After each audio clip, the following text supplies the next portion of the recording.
Master Pond Boss, tell me what to do to make all my Lunker Lake dreams come true. Hey, hello everybody. Bob Lusk, the Pond Boss, checking in live from Northeast, well, heck, I guess I'm in North Texas, world headquarters of Pond Boss Magazine. We got 3 people checking in. Of course, I see Jason Nepstad. You guys know the drill. I'm so glad you're here, and we're going to have a lot of fun tonight. I want to talk about aquatic plants. Who wants to do that, right? Yeah. Hey, I see Fred Bigham and Dick Tabbert. I'm going to do my little thing here on my laptop, figure out how to see you guys, all your questions. $35 a year. You guys know the drill that have seen this show. In the comment section, please put hashtag Pond Boss Magazine. Click like right there and share this to your timeline. You'll be eligible for a drawing. And by the way, we had a drawing. And you'll be eligible for a Pond Boss hat and a Pond Boss mug. How does it know to keep hot things hot and cold things cold? I don't know, but it does. So we have a winner for the last few weeks. We haven't had a drawing in a few weeks, but Sandra Van de Griff. Hey, Sandra, you're not a Pond Boss subscriber, but if you will send us your address and send it to info@pondboss.com, we will see to it that you get your hat and your mug. Holy cow, Troy Todd, John Funk, thought I just saw Jacob West. Things are happening awful fast right here, so I'm going to scroll down here. I don't know why, but I guess happy birthday to me tomorrow, by the way. I turned 64, and at 64, it's kind of hard to see everything. Oh, it's really not. It's really not, but I can see things a whole lot better here on my laptop. I'm going to talk about aquatic plants. Oh, there it is right there. Now, if I can be sure and turn the volume down so you don't have to listen to me listening to me. Here we go. Now, holy cow. Oh my gosh, I've got it. I got it. Jason Nepstad, Sean Cole, and 6 other people it says have joined. I want to say hi to everybody. Like last week I missed Marta Howell, and I kind of felt bad about that, but I didn't see it. So when I see that you're here, I'm going to say something to you. Let's see, John Funk, he says, I read the, holy cow, it's already gone. You kid, you, happy birthday. Yeah, thanks. I'm feeling kind of birthday-ish. Let's see here. Read the articles of the new magazine. Great. Hey, thanks, John. I think I emailed you an answer to your question. John had a pretty cool question. His question was, the ice is coming off there in northern Michigan. They're actually kind of getting sunlight, maybe a little bit of temperatures above 32 degrees instead of 32 below. And his question was, he sees some tadpoles, but how can that be? Well, tadpoles come from frogs, and depending on the kind of tadpoles it is, they don't all mature in 1 year. Bullfrog tadpoles, for example, they're kind of a dark green color, and especially in northern states, it takes them 2 years to go from being an egg into a frog. I see Tim Jackson liking Pond Boss's video. Troy Todd, I think I said hi. Let's see. Frank James, holy cow, Frank's already pitching out a question. Hey, Bob, I read your latest aeration on fertilization and the importance of timing. Here's my question. Should I wait until the coppernotes go on the beds? No. The right time to fertilize is when the temperature is appropriate. Now, a little caveat.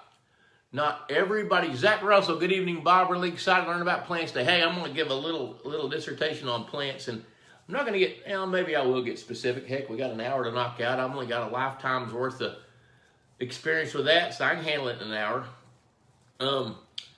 But fertilization is more about the timing of when to do it for the water as much as it is to do it for the fish. Now, if you're in an area where phosphorus is not a limiting factor for you, don't fertilize. Talk to somebody that knows more about it than you or I do in your area and seek some advice. But in the South, it's common to fertilize a pond. Now, what fertility does, fertilizer, matter of fact, I was talking to Kenny Backus today. Kenny Backus wore his back out today, putting fertilizer in his lake over near Clarksville, Texas. Well, Kenny, pay somebody. You're not a spring chicken, dude. I mean, look at me. I don't do it, except sometimes. But I get it. There's Danny Mac checking in. Hey, Danny Mac. So, fertilization is more about the right timing for water temperature. Because what fertilization does, you want to promote the growth of microscopic plants and animals called plankton.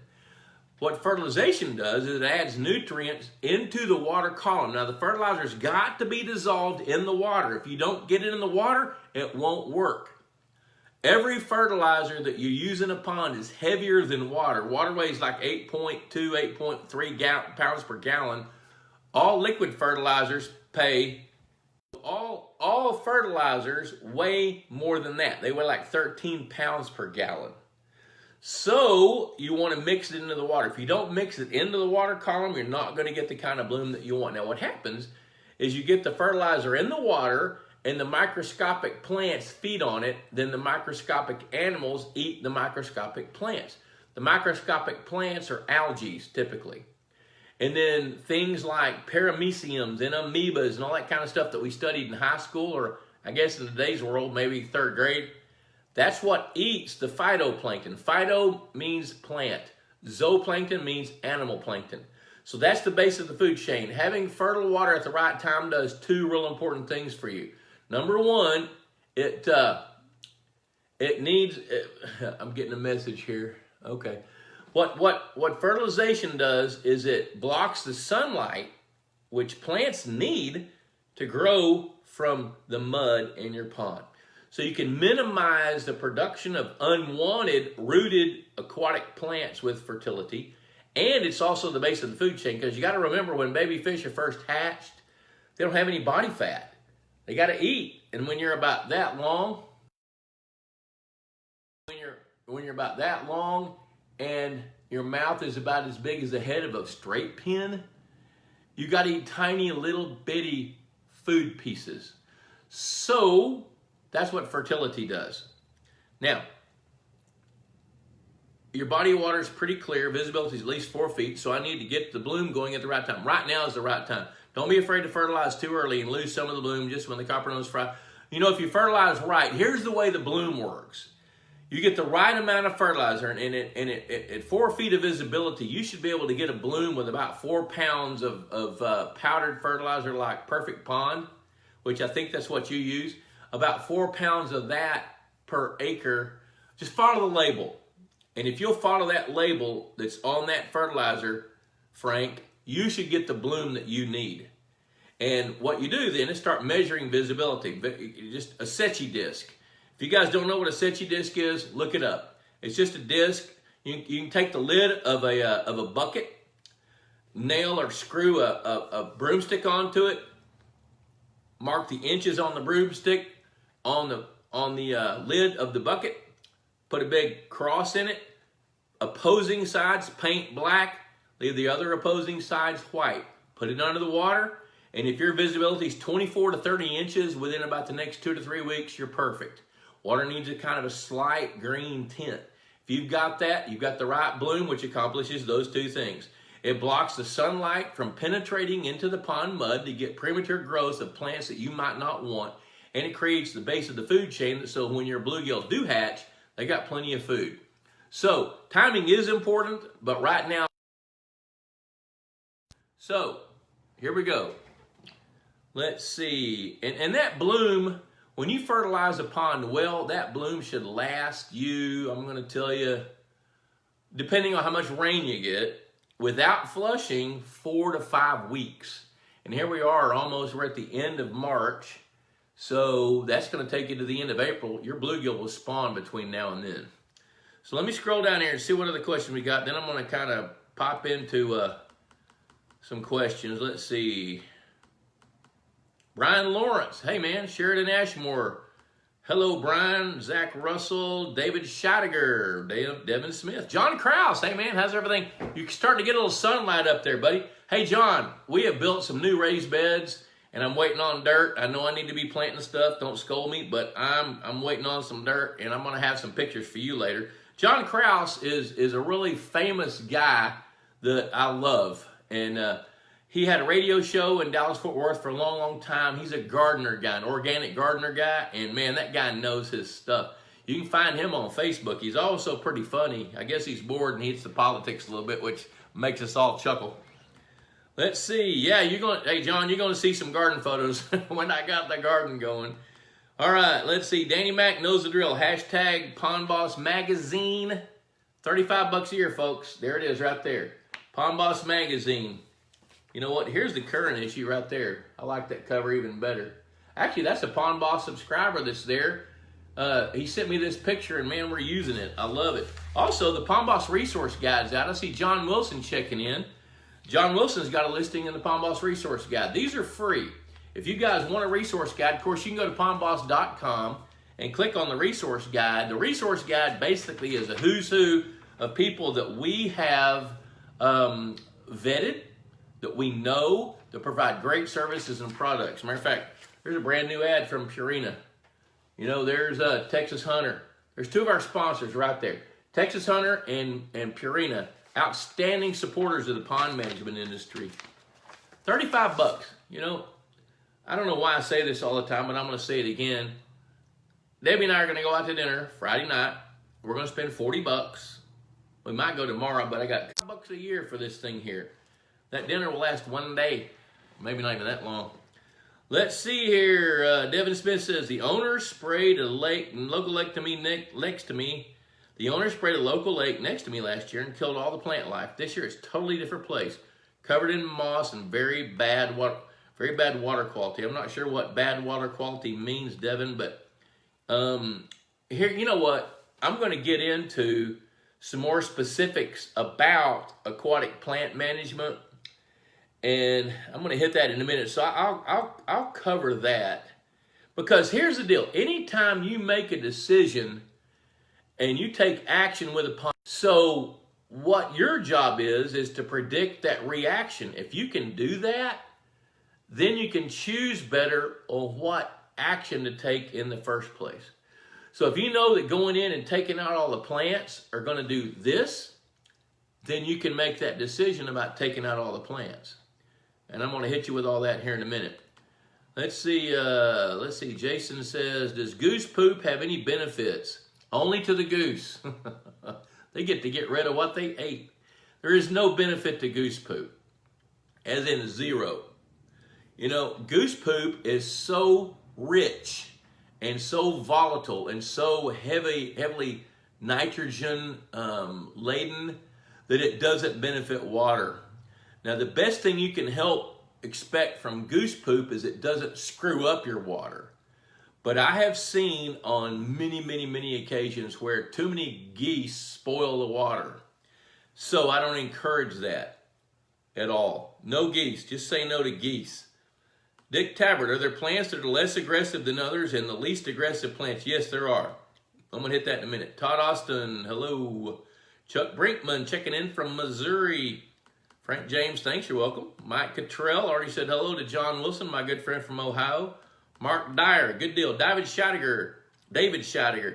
I got ice sitting on my dang lakes and ponds in southern Wisconsin. Well, dude, hey, you live in southern Wisconsin. You know, you have this thing called winter. You have this thing called ice fishing.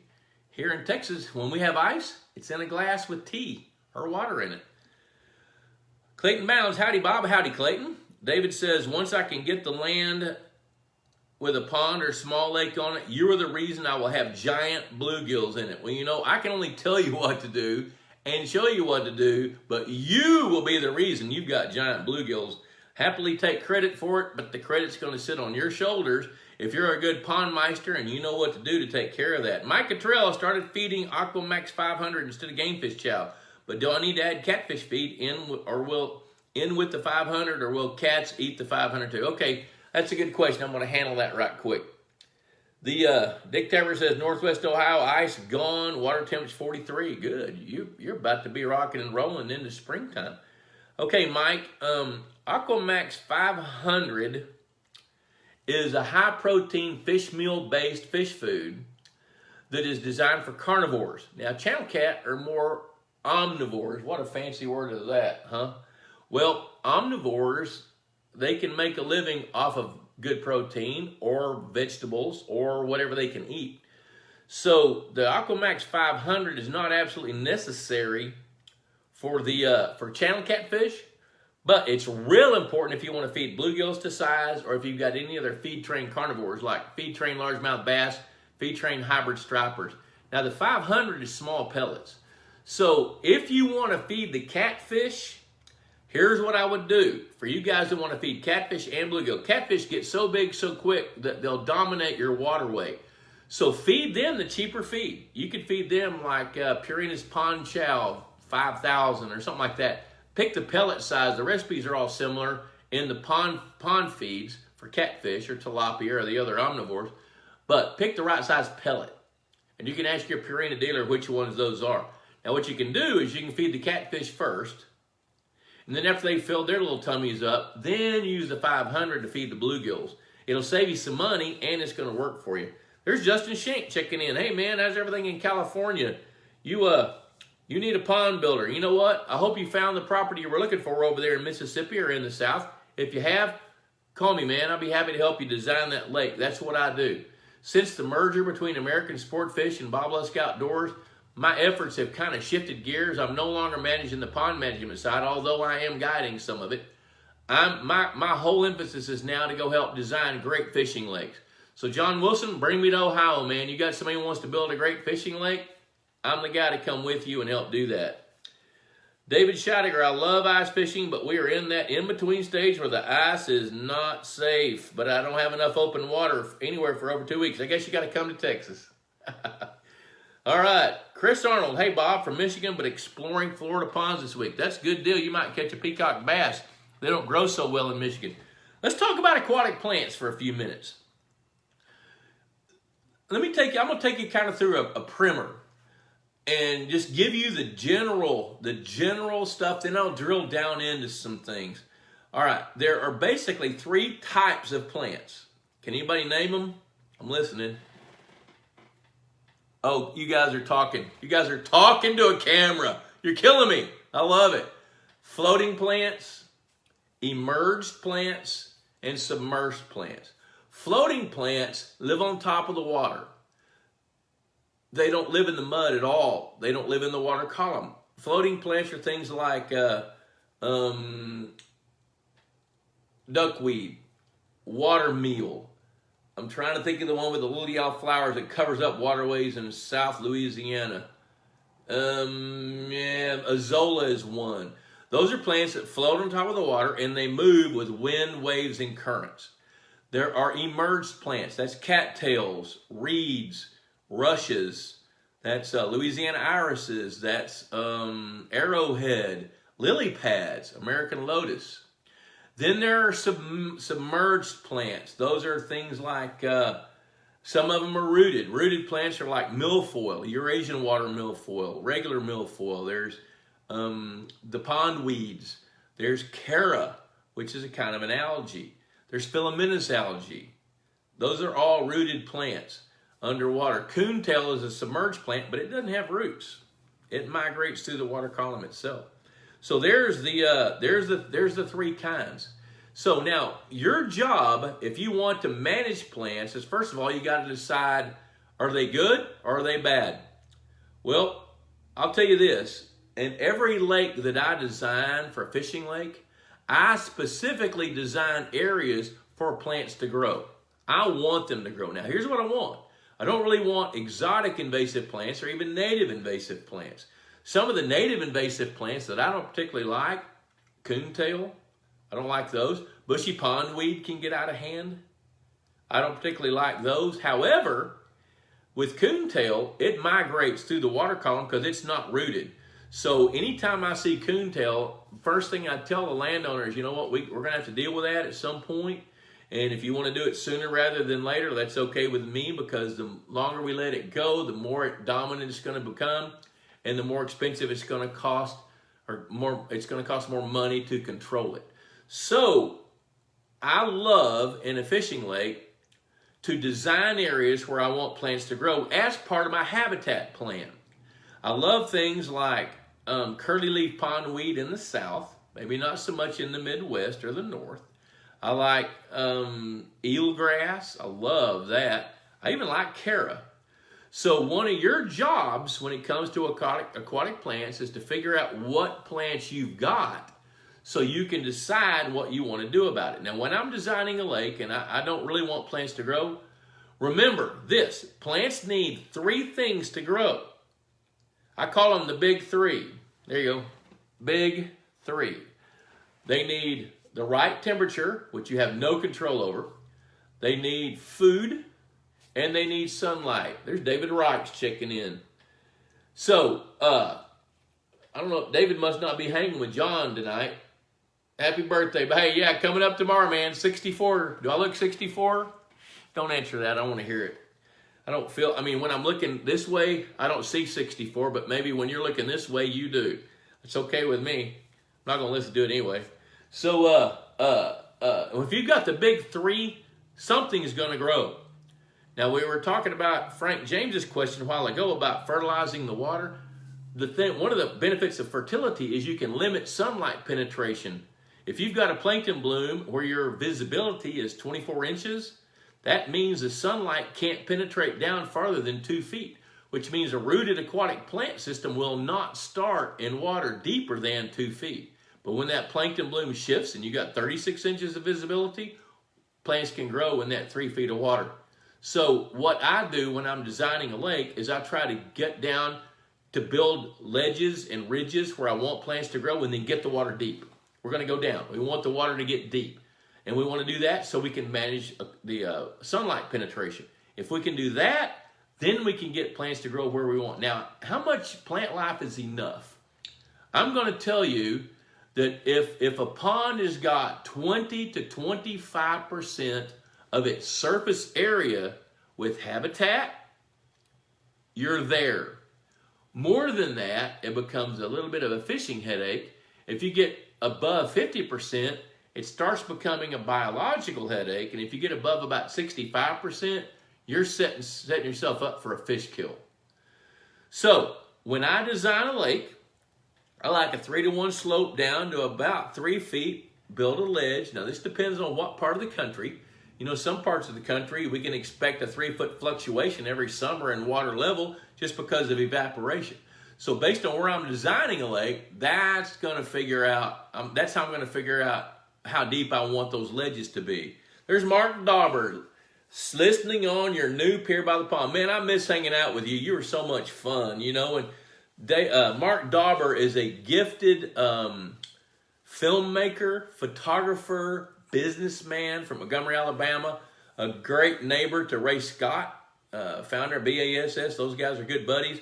But Mark in his own right is a strongly gifted guy, and it's just enchanting to have a conversation and listen to him and hear his thoughts. So I want to do that again. Matter of fact, why don't you come to Texas? Let's go hang out and just chit chat. Bring your camera. We got some good opportunities, man. I really, you know what? We'll talk. We'll talk. You need to come to Texas. Matter of fact, everybody watching the show needs to come hang out so we can shoot the breeze. Let's see what else we got. There's Debbie Dobbs Lusk, my bride, checking in. Let's see here. David Scheidegger says, sorry to interrupt, but what is a weed that grows tall in deep water, 10 to 15 feet? There's a bunch of them, actually. When you've got water that's that clear, I mean, I've seen cattails growing in water 10 feet deep. In the panhandle of Texas, I couldn't believe it, but they do. You know, so the clarity of the water is going to determine how deep plants can grow. Bushy pondweed can grow in that. Eurasian water milfoil, hydrilla, a bunch of plants can grow in water 15 feet deep, 10 to 15 feet, as long as the clarity is there for the sunlight. Here's the deal. Sunlight, remember that. There's going to be a test in a minute, and I want y'all to spit it back at me. Sunlight, food, and temperature. Those three things come together, something is going to grow. It just happens that way. That's nature's rule. That's an absolute truth of nature. Remember that. There's not a lot of things that are totally predictable about ponds, but this one is. When you got the right temperature and you have food and sunlight, something is going to grow. Now, your job as a pond meister is to decide whether you like it or not. If you like it, leave it, love it, care for it. If you don't, be prepared to deal with it. Now, here's the thing about this stuff. How do you control vegetation? Now, it's as long as you got the big three going for you, plants are going to grow. I get calls all the time. I say all the time, maybe not. A fair portion of the time, I get calls from people where they're asking me, okay, I got plants. I got a brand new pond. What do I plant? Why would you? I mean, you can, but if you've got, what are the big three? Here's your test. What are the big three? Talk to me over the phone. Okay, stop it. I can't hear you. Food, sunlight, and temperature. When those three things come together, something's going to grow. So my advice to people with ponds that they want plants to grow is if you provide those three things, something's going to grow. Now, once something starts to grow, then you decide, let's see, what is it here? Attaboy, David, got it. Just love fishing deep weed lines. Yeah, everybody loves fishing deep weed lines. That's, yeah, heck yeah, because it's good edge cover. But where I'm going is as long as you've got those three things coming together, something's going to grow. If you've got a pond that doesn't have plants, that's not normal. And there's got to be a reason for it. Most of the time, it's because sunlight can't penetrate, or when the pond was built, all the topsoil was taken out, which I like that, actually, because I would much, much, much rather design areas into a pond where we leave topsoil, where we want plants to grow. Because when you get, when you build a lake or you design a pond and you have areas that you leave that are too shallow so the sun can penetrate, and you start getting plants and you start buying herbicides, I promise you the amount of money that you would spend over 5 to 8 years to kill the plants you don't want because you didn't build the lake right in the beginning is money more than it would cost to do the earthwork when you build the pond. Let that soak in for a minute. The money you didn't spend building the pond is money that you're going to spend piecemeal over a 5 to 8 year period killing plants because you don't want them there. That's a big, big deal. All right, now, how many, out of that 20-25% habitat ratio of a pond, how much should be aquatic plants? I'm going to tell you a third of that. You know, 10%, 8 to 10% should be aquatic plants. And it should be peripheral. Now, here's where I'm going. If you've got, say, a 5-acre lake and you want about an acre of that in habitat, probably a third of that should be ledges where plants can grow adjacent to spawning beds, because what do the plants do? Plants offer habitat and a little bit of substrate to grow food for newly hatched baby fish. Now, you guys that watch this show regularly, here's the question. How many pounds of bait fish does it take for a game fish to gain a pound? Raise your hand. Oh my gosh, 38 hands just went up. 10 pounds. So when you have a little bitty bait fish that's just hatched that weigh 10,000 per pound or 12,000 per pound, and they have a home where they can go eat and grow for 45 days, and they're 30 per pound, you've provided the right habitat to grow the bait fish that enhances your game fish population. So you need to have enough shallow area for a couple of reasons. One is you want the density of the plants to attract the bait fish, to give them ample time to grow up to be significant enough to become food for your game fish. And when you do that, you're going to grow more game fish. Now, guess where those game fish are going to hang out? Right along the edge of that cover. Because if you've got a 3-to-1 slope going down to, say, 5 feet deep, and you've got a ridge where you've got some American pondweed or some eelgrass or even bushy pondweed growing, those bait fish they're going to suck right down into those plants. And then the game fish, the bass, are going to be hanging out on the edge cover, and that's where you're going to fish, because you're going to throw that crank bait or that spinner bait or even that Czar spook right along that edge. Hey, if anybody knows Joe Rogan, tell him to watch this, because I know he loves to catch fish, and I need to be on his podcast, so let him know if you guys have any pull out there. Let's see here. Dick Tabbert, dye before or after bluegill spawn? I wouldn't do dye anywhere around the spawn. I think if you dye the water, here's what happens when you put dye in the water. That inhibits the UV rays of the sun from penetrating down into the water, which is going to keep your plankton from growing. And when your baby bluegill are first hatched, they got to have food. What happens with dye is that stops all the food production. Now, what dye does, by inhibiting the UV rays from penetrating from the sun down into the pond bottom, it inhibits the growth of those aquatic plants that you don't want to spend money to kill later on. So if you're not worried about your fishery, use dye. If you are worried about your fishery, use dye about 6 weeks ago. It's a little too late to do it now. Let's see here. David Scheidegger, got it. Just love fishing deep weed lines and want to build a lake 20 feet plus deep and will love it even more if it was crystal clear, North Woods Lake or pond. Yeah, I get that. David says, I agree as I can run heavy machinery, and I'm going to say rental and diesel would be way cheaper. Yeah, well, over the long run it would be. You know, David, when you're talking about running that equipment and you're talking about spending a day and a half to get rid of some shallow water in a 5-acre lake, you know, you're talking about spending $2,500. You'll spend $400 a year on herbicides just to kill the plants that you could have prevented in the first place. Cassie Carey, are there any plants that deter muskrats, or do they just love everything?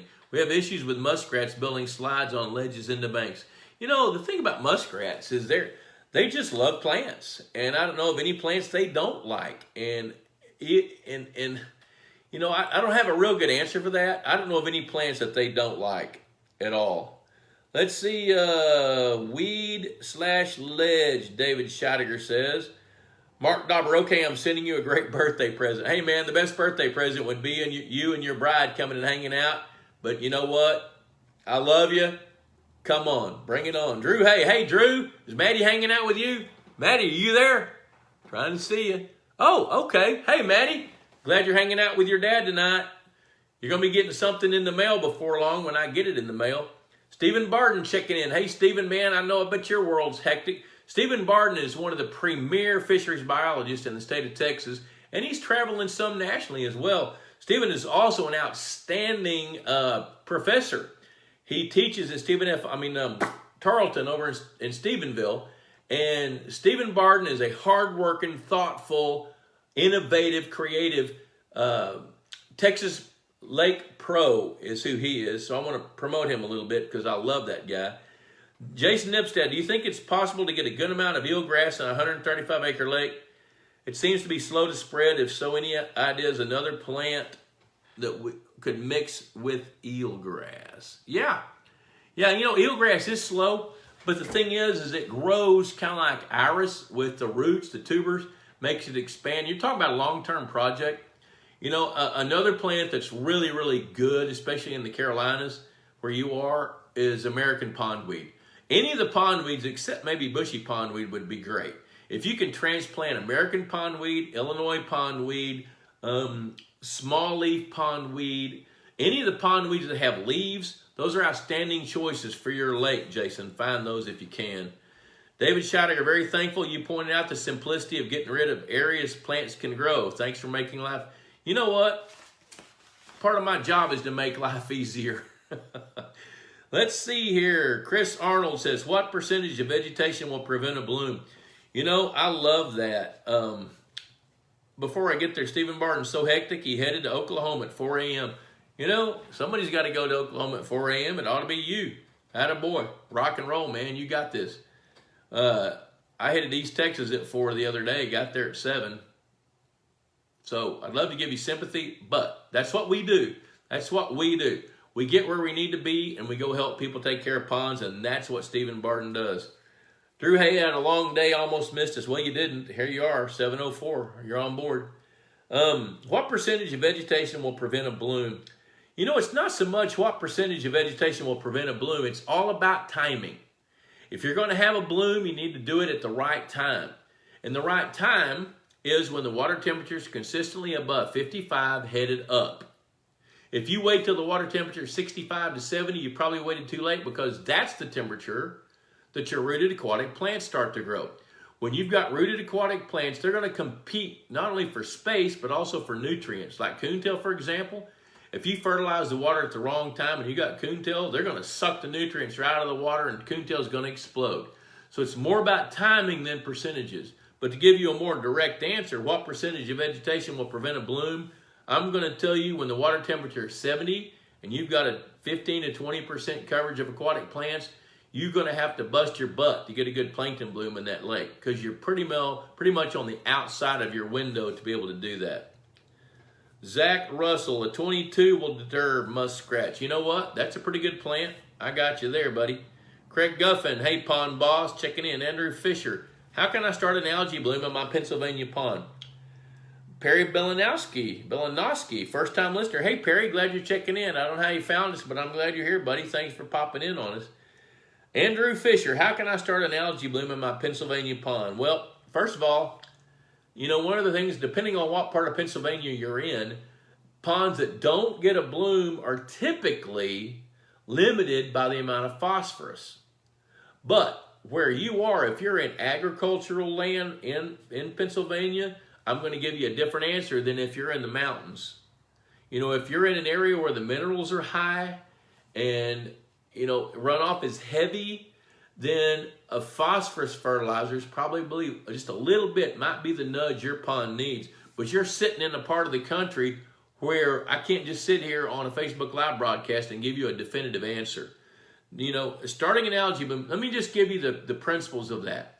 Starting an algae bloom or a plankton bloom means having enough of the right nutrients dissolved into the water column that's going to feed those microscopic plants. Most of those are single cell algae. If you can do that, then you're going to have a good algae bloom. Now, there's a balance, without getting real technical, there's a balance between nitrogen and phosphorus that allows the right kind of algae bloom. If your nitrogen is too low and your phosphorus is too high, I see Andrew Fisher saying lots of phosphorus here. If that's the case, then nitrogen and maybe your limiting factor, and you may have to do something to get rid of some phosphorus. So there's some chemistry involved in the Midwest and northern ponds. Pennsylvania is one of those areas. There's Clint Loveday. There's Mark Wyman checking in. Troy Todd, will grass carp eat some freshly sprouted yellow water primrose? No, not really. Their lips are soft and fleshy, and primrose is coarse and stringy. So grass carp can eat plants like the pondweeds, milfoil, hydrilla, coontail, things like that. And they have a preference. They'd much rather have the succulent, soft plants like the pondweeds than cara or even coontail. However, given the choice, they'll eat that. There's Paul Picard checking in. Craig Guffin, just put minnows in my pond. Should I feed them? If so, what should I feed them? I'm presuming you're putting fathead minnows. I don't know that you need to feed them, but if you want to, you can feed them. Probably a good one that you can buy over the counter would be Aquamax MVP. That would be a good one. You can get that. It's high protein. They don't have to have that depending on the kind of minnows. If it's shiners, they'd rather have that. If it's fatheads, you could actually feed fatheads like alfalfa meal, or you could feed them even cornmeal from the store, and they'll eat it. Mark Wyman, Western New York. Perch ribbon showed up today with 42 degree. I love that. Yellow perch are one of the first fish to spawn. That's great. It's already 7:08. Let me get a little bit more into the talk about aquatic plants. There are plants we love, plants we don't. If you've got native plants, Craig Guffin says both. You know what? I would buy MVP and feed that and see what happens. Clint Loveday, my fatheads came to the feeder in clouds. They'll sure do that. Absolutely. If you've got, okay, here's a primer on aquatic plant management that I want you guys to follow. First of all, you got to decide what you have. You have to know your plants. Don't call me and say, hey, Bob, I got moss. What do I do about it? I'm going to hang up on you. No, I really won't. But I'm going to drill down into you a little bit and make you tell me what you've got. So before you pick up the phone and call your pond pro, know the species of plant that you've got. Do you have pondweed? Do you have hydrilla? Which if you're one of my customers, you have hydrilla, you're fired because we don't let that happen. It's too invasive. Do you have filamentous algae? Do you have arrowhead? What have you got? You need to learn those plants. If you can identify, and there's two really strong websites out there to help you with plant identification.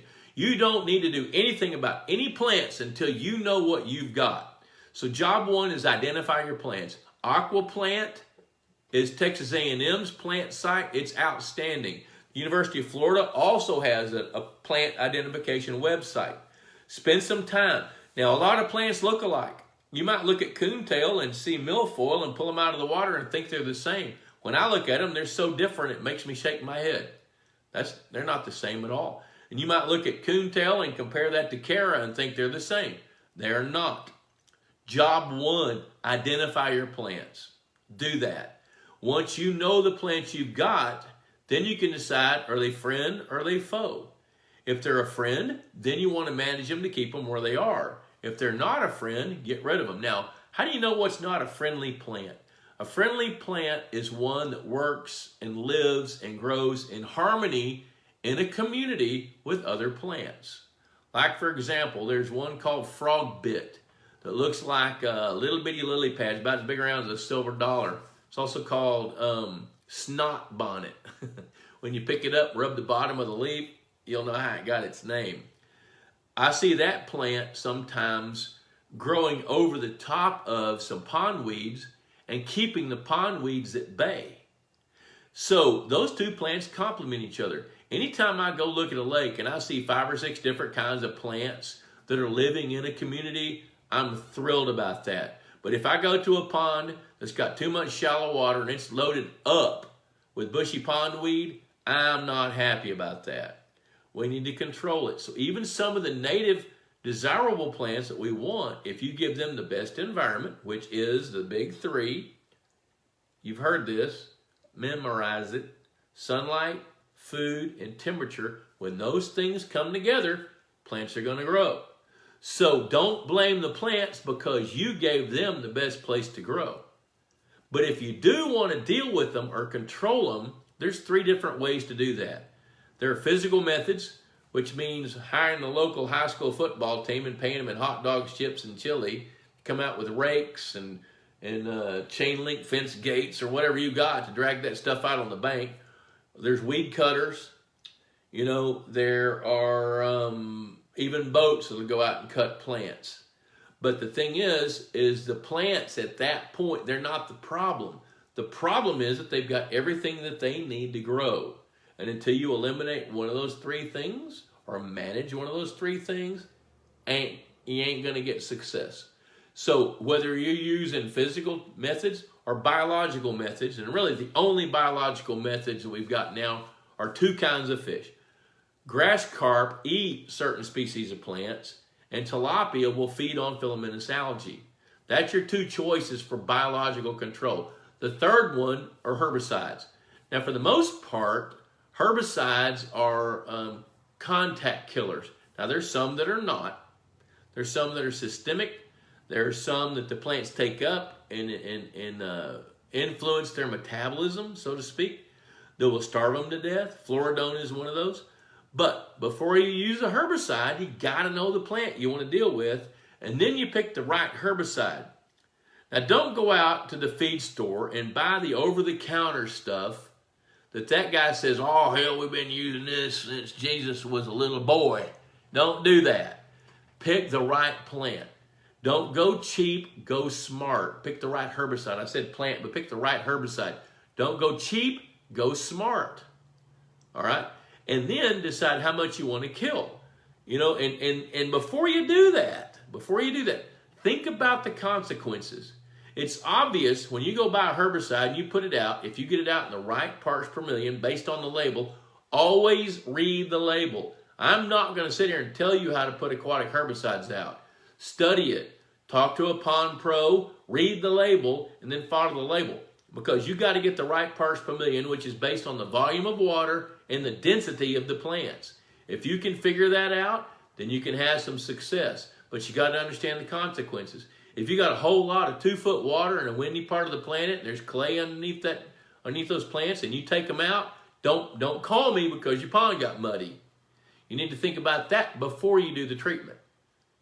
You know, I can sit here and tell you story after story after story of the unintended consequences. Your job is to think about the consequences, all of them, before you take that action. But there's 3 ways to deal with aquatic plants. There's physical ways, which is mowing the grass. There's biological ways, which is mowing the grass. And there's herbicides, which is mowing the grass. Okay, when the plants are there, they're a symptom of the problem, which is the big 3. Which I'm not going to go over that again. Already did that. Let's see here. Paul Picard, I just saw your email come across, man. Paul Picard, just subscribe to Pond Boss. There's the issue he's going to get right there. The March-April issue. There's some really good stuff on it. Purina's ad on the back. Hey, any of you guys that buy Purina fish food, especially the Aquamax Pond Products. Look at the back of the feed sack and tell me what you see back there. And then I'll tell you how that got there. My wife did it. Let's see here. There's a few more questions. Holy cow, it's already 7:15. I didn't think we could talk about plants that long. Let's see here. Holy cow. Mark Wyman, BRB. Okay. Drew, hey, I just got that resource guide. What a great tool. Love it. Thanks, Drew. In that resource guide, if you want a free copy of it, it's also on pondboss.com online. We have an online resource guide, but here's the printed copy. And it's got like in the middle, there's Purina dealers. Purina dealers from all over the nation with the phone number. There's, here we go. There's some of the aeration people right there. Here's an ad for Carlisle. Carlisle makes pond liners. Let's see here. Here's natural or microbial treatment stuff right there. You want to talk about microbes, how to deal. If you want to deal with microbes to help with the breakdown of decaying plants, you can do that. Look at there. Here's another one. That's mossback. Aquamax. There's some good stuff here in this resource guide. $35 a year for a Pond Boss subscription. Let's see here. Let's see, Jason Nepstad. Any idea how many aquatic plants are in the USA? Every time I try to identify one, it becomes overwhelming. You know what? If you can categorize it, that's part of the reason I wanted to give the categories. You have submerged plants. Under submerged plants, you've got pondweeds, you have algae, then you've got the others. So if you can break it down in those categories and then go into trying to figure out which one it is, it's less overwhelming. And I'm going to tell you this, worldwide, there's 15,000 species of algae. There's Chris Blood checking in from Texas Hunter Feeders, one of our main sponsors. Hi, Chris. Just got through talking about Texas Hunter, and we're talking about Purina as well. But to give a little bit better answer, Jason, if you'll spend time on those two websites and start looking at the categories of plants, you're going to be more likely to get an accurate definition. Now, the thing that you can do with a plant, if you'll take a plant while it's wet, kind of sop up a little water with a paper towel, spread it out, and then start looking at it, you can start figuring out how many leaves, how big the stem is, and you can really key it out just like you can a fish. So think about it that way. You know, and plus there's only so many plants that are going to be living in your part of the world. Now, how many is that? I don't know, but I'm going to tell you this. I run into pondweeds, probably 15 species of those, and they're all the same when it comes to dealing with them. And they're all the same when it comes to habitat, but they're not all the same based on the regions they grow. Then you got algae. You have different kinds of filamentous algae. You've got 6 or 8, but when it comes to treating them, all but one you're going to treat the same. You know, when it comes to some of the other submerged plants like coontail, they're going to be treated similar as a pondweed.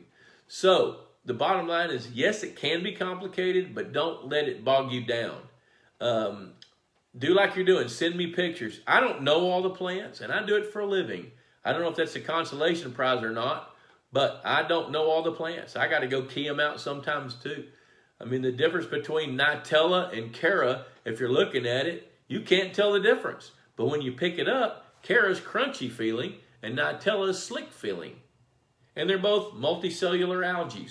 So there's ways to figure that out. Let's see here.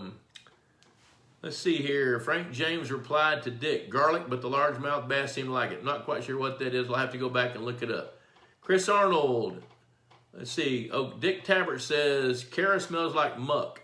Cara smells like a skunk. It's a mild smell like a skunk. They call it muskgrass or skunk grass. I guess that's what Frank James is talking about. Let's see here. Paul Picard, subscribe to the magazine. Got it. Clint Loveday, great article in the recent magazine about when to fertilize or not. That's right. In this issue of Pond Boss, there is a good article about that, and I know the guy that wrote it, and I believe him. David Scheidegger, off the subject, but by chance, do you work with the boys over at Kingfisher Society? I've been working with them since 2005. I'm not sure what your question is, but yes, I have. I know them very well. That lake was hit really hard with the 2 hurricanes last fall. This completely changed that fishery, and now they're working hard to get the fishery back where it was. The change in water chemistry, the volume of rain that flowed through that lake, it burned almost all the plant life. It didn't eradicate it. With the flow rates where they had 20 inches of rain like in 3 days and the water rose and flowed 4 feet high, it burned a lot of plants, washed them plants down, and pretty much shoved last year's reproduction right over the spillway and down the lake, down all the way probably into the Atlantic Ocean. But they're working pretty hard. Jason Nepstead says, does Kingfisher have F1s? They have a few, but those were stocked years ago. I'm going to tell you, 2007 or 8 through there somewhere. I think they're going to do some more. David Scheidegger says, that's what I was wondering, if it can be brought back. Yeah, it can be brought back. Kingfisher can be brought back if they're willing to do it, because their focus is changing. It's pretty expensive to force a lake to be something that it's not. And they depend on revenue streams from events and anglers to sustain the cash flow of making that lake be something that nature doesn't want it to be. So they're struggling a little bit. They're buying feed. They've restocked fish. It's going to take a little while to get it back where it was, simply because of what 6 weeks worth of hurricanes did to it. Let's see here. Mark Wyman says, here's a fun one. Wait, I'm going to back up a little bit here. Let's see here. Zach Russell says, what's your opinion on hybrid lilies? They claim to be sterile and only grow to certain sizes. Depending on the one, determines the growing depth. Are these too good to be true, or will they end up taking over like most exotic plants? Well, the hybrid lilies, Zach, they're not going to take over. But when you have a lake as big as yours is over there at McFadden, I'd want them to spread because they're easy to control. They don't cost a lot to control. You can control those with 2,4-D or even glyphosate if you believe in glyphosate. So I would much rather see in a lake that has no habitat to have some lilies that are going to expand their range, and then deal with them if they grow where you don't want, because it's not that hard. It's when you let them go for 10 years, that's when they're a problem, is if you let them get out of hand. Brian Merriweather, just planted 5 different colors of Louisiana. I love Louisiana iris, especially those deep purple ones. We've got some of those on our floating island from Floating Island International. Mark Wyman, here's a fun one. My pond chases in depth almost 3 feet by the end of summer. What is a decent non-noxious plant that I can establish that is low profile and can grow both above and below the water line? I'm tired of the dirt toilet bowl in summer. I would look at Illinois pondweed and small leaf pondweed. I think those two, now you're going to have water clear enough that they can grow in 4-foot depths. Because when that water drops 3 feet, they can keep growing out in water that was 4 feet deep when it was full. I think that's a good choice. You ought to look at eelgrass. I mean, in western New York, you've got one of the plants that grows out there pretty well is curly leaf pondweed. Now, I've seen curly leaf pondweed get out of control, but the thing is it's only got like an 8 or 10 week window to grow in your part of the world. Then it starts to go dormant. So that could be a pretty good plant out there for you. Let's see, let me go on down here. Mark Wyman, I have trouble keeping mine going. The turtles eat it faster than it can grow. They're good to use, but not aggressive. Yeah, that's exactly right. Now the thing is, if you want to try to establish some vegetation in a small pond and the turtles are snipping it off like the lily pads you're talking about, you can put exclusion fences around that. You can take, like 4 T-posts, drive them in the mud, put chicken wire around them, and then you can keep the turtles out and then come back in later after those plants established, then remove the T-posts, and then you can get things going. Now, I said that really fast. It sounds kind of easy. It's really not. But you can do that, and that can work for you. So don't be afraid to do it. All right, let's see here. I'm going to wrap this up. Good gosh, this hour has flown by, 7:24. Pond Boss Magazine. Hey, Sandra Vandegrift, send us your address. Send it at info@pondboss.com. You got a hat coming and a Pond Boss mug. So, by the way, if anybody out there needs help designing a lake, call me. Now, this is a Pond Boss broadcast, so what I'm going to do first is refer you to people that are near you in this resource guide. But if anybody wants one-on-one help, I'll be happy to do it. Or, even better than that, I can refer you to people that know everything about pond management in your area and help you get what you want. If you want somebody in Pennsylvania, I can find that. Somebody in upstate New York, I know them. There's some things we can do. Help in California, like Jason Schenk. Although Jason's going to be coming to the south, we can help. I can guide you toward people that can help you. Let's see here. David Scheidegger shared your live feed on Joe Rogan's Twitter page. Outstanding. I love that. Thanks, man. I listen to his dadgum podcast all the time. That guy is brilliant. And I was listening to one, he was talking to a guy a few days ago, and I heard him talking about how he likes to take his daughter fishing. Well, I got some fishing holes he can go to for that daughter to catch some fish. Of course, I know he doesn't like spending time on airplanes, but you know what? It would be worth it.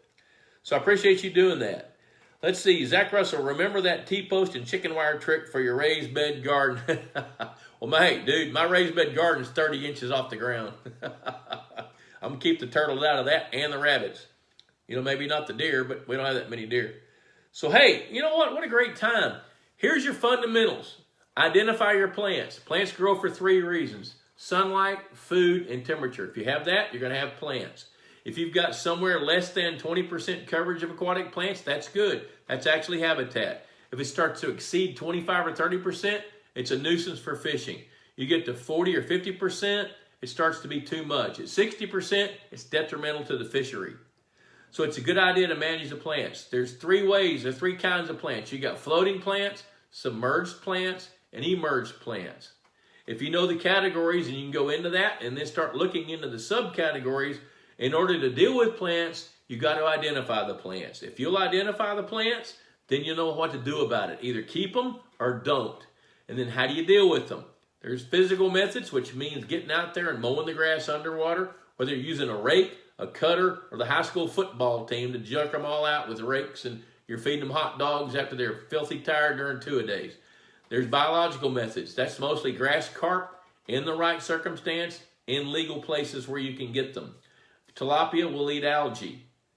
They may be legal in your state. In Illinois and Missouri, they're not. So you need to know the laws about that sort of thing. Then there's herbicides. Maybe so, maybe no. There's times, you know what, I love herbicides, but then I don't. You know, but they might be the best choice. So there's your methods. I see Susie Willis checking in. I love you. So does Debbie. You know what? I'm wrapping it up. It's 7:27. $35 a year. Thanks, Paul Picard, for subscribing. Yours is going to be headed to Mississippi probably tomorrow, because I'm going to talk to Leanne and tell her to get it in the mail. You know, and Paul, you know, with your experience, I know you're not in the pond management business anymore, but I know you've been down the road. I'm certainly always looking for stories. I love to get your stories to bring them into this magazine right here, so your experiences can be shared with other people. You know what's going on in upstate New York with Mark Wyman? There you go. You know, that could be benefits somebody in central Pennsylvania.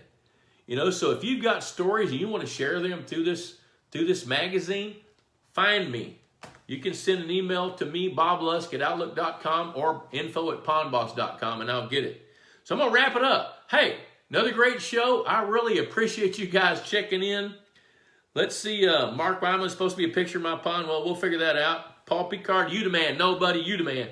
So listen, I appreciate you taking time to hang out and sharing this video. Tell Sandra Vandegrift, if she hears this or sees this, somebody let her know that she's got a Pond Boss hat coming and a Pond Boss mug. Susie Willis, we love you. Mark Dauber, glad you checked in. And everybody else that's watching this, thank you very much. Purina Mills appreciates it. Texas Hunter appreciates it. Bob Lusk, the Pond Boss, appreciates it. We'll see you next Wednesday. Adios.